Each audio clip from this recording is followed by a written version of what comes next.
नमस्कार दर्शक बंधु आपणकर जदि वृष राशि होइथाए तेबे एही भिडियोटी आपणक पई बहुत अधिक गुरुत्वपूर्ण रही कारण एही भिडियो रे एमिति ग्रह मानकर गोचर राशि परिवर्तन विषय रे आपणकु जणाइबी जी हे पवित्र रथ यात्रा ठारू बा जुलाई मास 16 तारिख ठारू आगामी 135 दिन जाए आपणक जीवन में बहुत अधिक प्रभाव पकाइबा पाई जाउछंती एवं यही प्रभावटी आपणक जीवन में बहुत गुड़िए घटना बा अघटन मान मध्य घटाइबा पाई जाउछंती ता सहित आपणक जीवन में किछि एमिति आकस्मिक परिवर्तन आनिबे जहाँ आपण आशा मध्य करि नथिबे।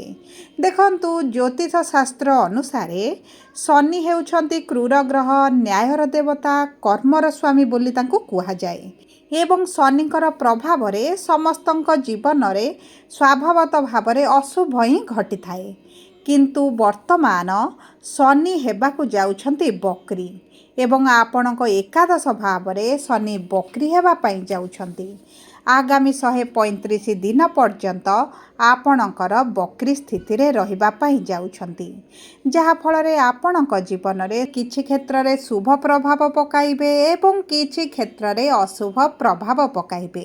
देखंतु समस्त वृष राशि रो व्यक्ति विशेष मानकु एका प्रकारर प्रभाव प्राप्ति हेब नाही। आपणक नक्षत्र अनुଯାयी किछि नक्षत्रर व्यक्ति विशेष मानकु शुभ प्रभाव पड़िबो एवं किछि नक्षत्रर व्यक्ति विशेष मानकु अशुभ प्रभाव देखिबा पाई पड़ी पारे किंतु आपणकर केउ क्षेत्र रे कौन परिवर्तन हेबो एवं कौन रहिछि प्रतिकार जहाँ अशुभत्व को दूर करिबो एवं शुभाशुभ फल को वृद्धि करिबो एही भिडियो रे आगो को विस्तृत भाव रे आलोचना करिबा एवं एही रथ यात्रा बा श्रीगुंडीचा थारू आपण को केउ दिग प्रति अधिक ध्यान देबाकू पड़िबो सेही विषय रे मध्य आलोचना करिबा कारण सबुठारु गुरुत्वपूर्ण हेउची शुभ कार्यर स्वामी शुभ कर्मर कारक ग्रह देवगुरु बृहस्पति जे आशीर्वादर स्वामी अटंती एही रथ यात्रा परठारु अस्त हेबा पाई जाउछंती माने तांकर शुभाशुभ फल कमिबा पाई जाउची तेणुकरी एही आगामी दिन गुड़िक आपणक पई बहुत अधिक गुरुत्वपूर्ण रही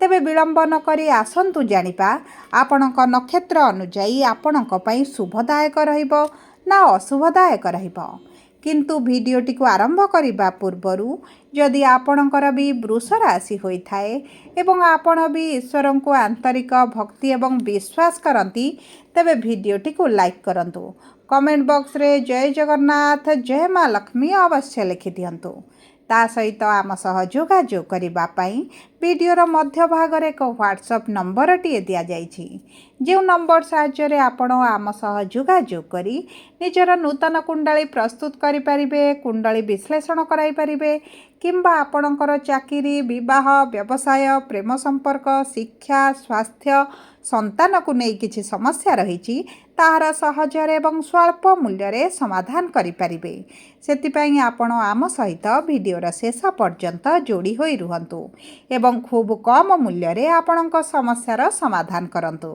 एबे आसंतु कार्यक्रमटी को आगकू बढ़ाइबा एवं जानिबा नक्षत्र अनुଯାयी कि प्रकार प्रभाव पड़िबा पई जाउछि एवं जानिबा एही जुलाई मास 16 तारिख दिन बा एही रथयात्रा परठारु प्रमुख ग्रह मानकर परिवर्तन आपणक जीवन में केउ केउ क्षेत्र में बड़ परिवर्तन आनिबो।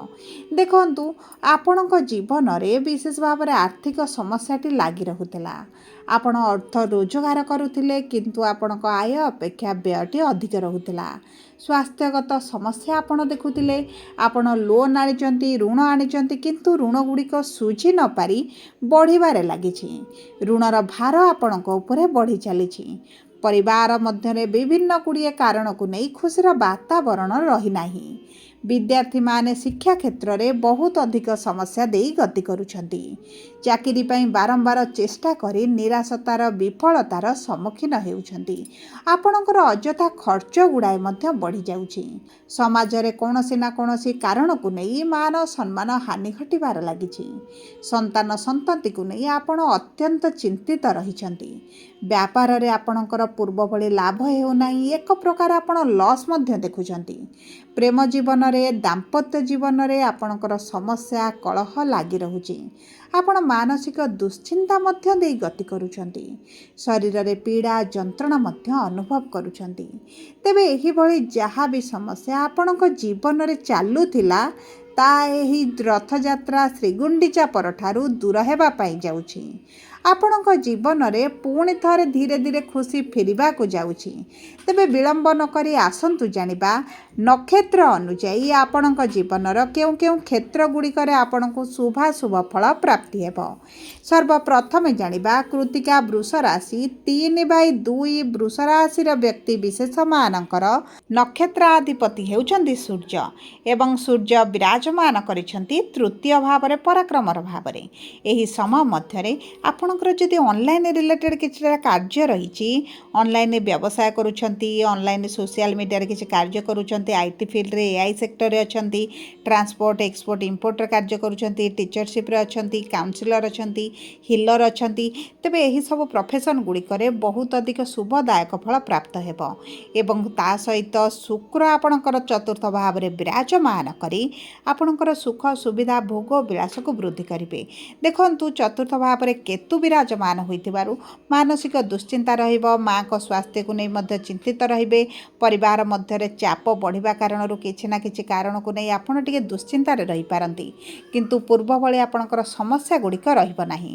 ସପ୍ତମ ଅଧିପତି ମଙ୍ଗଳ ତୃତୀୟ ଭାବରେ ଥିବାରୁ ଆପଣଙ୍କର ପ୍ରିୟ ପରିଜନଙ୍କ, ଆପଣଙ୍କର ଭାଇ ଭଉଣୀଙ୍କ ସହିତ ଛୋଟ ବଡ଼ ଝଗଡ଼ା, ମନମାଳିନ୍ୟ, ମତଭେଦ ମଧ୍ୟ ଆପଣ ଦେଖିପାରନ୍ତି। ଏବଂ ଆପଣଙ୍କ ରାଶ୍ୟାଧିପତିଙ୍କର ସ୍ଥିତି ଉତ୍ତମ ଥିବା କାରଣରୁ ଆପଣଙ୍କ କର୍ମକ୍ଷେତ୍ରକୁ ସପ୍ତମ ଦୃଷ୍ଟି ପ୍ରଦାନ କରୁଥିବାରୁ କର୍ମକ୍ଷେତ୍ର ଜନିତ ଆପଣଙ୍କ ସମସ୍ୟା ଗୁଡ଼ିକ ଦୂର ହୋଇଯିବ।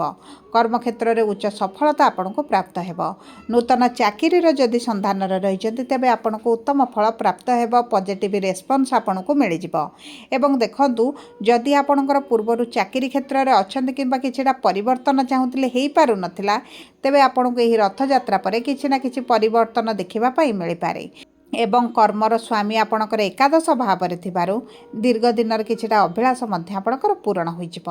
ଏବେ ଆସନ୍ତୁ ଜାଣିବା ରୋହିଣୀ ବୃଷ ରାଶି 4/2 ବୃଷ ରାଶିର ବ୍ୟକ୍ତି ବିଶେଷମାନଙ୍କର ଚନ୍ଦ୍ର ହେଉଛନ୍ତି ନକ୍ଷତ୍ରାଧିପତି ଏବଂ ଚନ୍ଦ୍ରମା ଆପଣଙ୍କର ତୃତୀୟ ଭାବର ସ୍ୱାମୀ ଦେବଗୁରୁ ବୃହସ୍ପତି ଚନ୍ଦ୍ରମାଙ୍କ ରାଶିରେ ବିରାଜମାନ କରିଛନ୍ତି। ଯେଉଁ କାରଣରୁ ଚନ୍ଦ୍ରଙ୍କର ପଞ୍ଚମ ଦୃଷ୍ଟି ଆପଣଙ୍କ ବିବାହର ଭାବରେ ଥିବାରୁ ବିବାହ ଆପଣଙ୍କର ଠିକ୍ ହୋଇଯିବାର ବହୁତ ଅଧିକ ସମ୍ଭାବନା ଅଛି, କିମ୍ବା ଆପଣଙ୍କର ଅଚାନକ ବିବାହ ମଧ୍ୟ ଠିକ୍ ହୋଇପାରେ। ଆପଣଙ୍କର ଯଦି ପୂର୍ବରୁ ପ୍ରେମ ସମ୍ପର୍କରେ ଥିଲେ, ପ୍ରେମ ବିବାହ କରିବା ପାଇଁ ଚାହୁଁଥିଲେ, ତେବେ ଏହି ସମୟ ମଧ୍ୟରେ ଆପଣଙ୍କ ବିବାହ ହୋଇପାରେ, କିମ୍ବା ଆପଣଙ୍କ ପରିବାର ଲୋକଙ୍କର ସହଯୋଗ ମିଳୁନଥିଲା, କୌଣସି ନା କୌଣସି କାରଣକୁ ନେଇ ଆପଣଙ୍କର ବିବାହରେ ବାଧାବିଘ୍ନ ଆସୁଥିଲା, ତେବେ ସେହି ବାଧାବିଘ୍ନ ଗୁଡ଼ିକ ଦୂର ହୋଇଯିବ। ବିଦ୍ୟାର୍ଥୀମାନଙ୍କ ପାଇଁ ଉତ୍ତମ ସମୟ ରହିଛି। ଶିକ୍ଷା କ୍ଷେତ୍ରରେ ଆଶା ଅନୁରୂପକ ସଫଳତା ଆପଣଙ୍କୁ ପ୍ରାପ୍ତ ହେବ। ଯଦି ଆପଣଙ୍କର ବଡ଼ ସନ୍ତାନକୁ ନେଇ ଆପଣ ଚିନ୍ତିତ ରହୁଛନ୍ତି, ତେବେ ଚିନ୍ତାର କୌଣସି ଆବଶ୍ୟକତା ନାହିଁ। ବିଶେଷ ଭାବରେ ସନ୍ତାନଙ୍କ ତରଫରୁ ଆପଣଙ୍କୁ କୌଣସି ସମସ୍ୟା ଦେଖିବାକୁ ମିଳିବ ନାହିଁ। ଭାଗ୍ୟର ଭାବକୁ ଗୁରୁଙ୍କର ସପ୍ତମ ଦୃଷ୍ଟି ଥିବା କାରଣରୁ ଭାଗ୍ୟ ଆପଣଙ୍କର ବଳବାନ ରହିବ। ଏବେ ଆସନ୍ତୁ ଜାଣିବା ମୃଗଶିରା ବୃଷ ରାଶି 5/2 ବୃଷ ରାଶିର ବ୍ୟକ୍ତି ବିଶେଷମାନଙ୍କର ମଙ୍ଗଳ ହେଉଛନ୍ତି ନକ୍ଷତ୍ରାଧିପତି ଏବଂ ମଙ୍ଗଳ ବିରାଜମାନ କରିଛନ୍ତି ଆପଣଙ୍କ ରାଶିର ତୃତୀୟ ଭାବରେ। ଏବଂ ମଙ୍ଗଳ ଆପଣଙ୍କର ଦ୍ୱାଦଶ ଭାବର ସପ୍ତମ ଭାବର ସ୍ୱାମୀ ହୋଇଥିବାରୁ ଆପଣଙ୍କର ଯଦି ବିଦେଶ ଯାତ୍ରା କରିବାର କିଛିଟା ସମସ୍ୟା ଆସୁଥିଲା, ତାହା ଦୂର ହୋଇଯିବ। ଆପଣ ବିଦେଶ ଗ୍ରସ୍ତ କରିପାରନ୍ତି, ଦୂରଯାତ୍ରା କରିପାରନ୍ତି, ତୀର୍ଥଯାତ୍ରା, ଧର୍ମଯାତ୍ରା କରିପାରନ୍ତି, ପରିବାର ଲୋକଙ୍କ ସହିତ କୌଣସି ସ୍ଥାନକୁ ଆପଣ ଯାତ୍ରା କରିପାରନ୍ତି।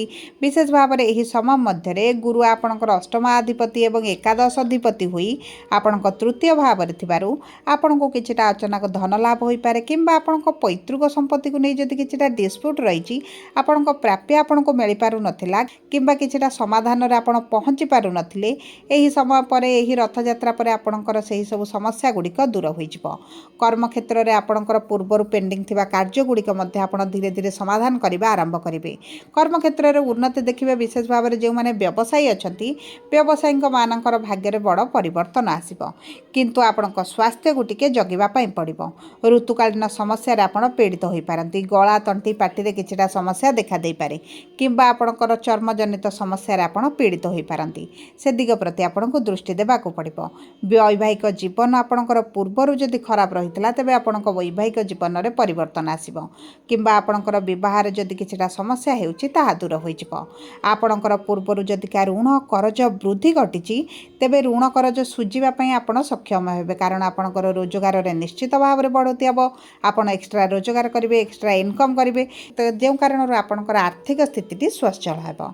एवं आसतु जाना कौन रही सहज प्रतिकार प्रत्येक दिन प्रातः समय सूर्य को जल अर्पण करूँ आदित्य हृदय स्रोत पाठ करूँ एवं शुक्रंकर बीज मंत्र जप करूँ छोट कन्या मान किछिटा मीठा जातीय जिनिस खाइबापी दिंतु किंबा शुक्रवार दिन सबुज रंगर जिनिस किछिटा दान करूँ एवं चेष्टा करूँ महादेवंकर उपासना करने महादेवंकर पूजार्चना करने ओम नमः शिवाय मंत्रटी को जप करने एवं छोट पक्षी मानक किछिटा खाइबाकू देवाई आपणक अत्यंत शुभदायक रहिबो।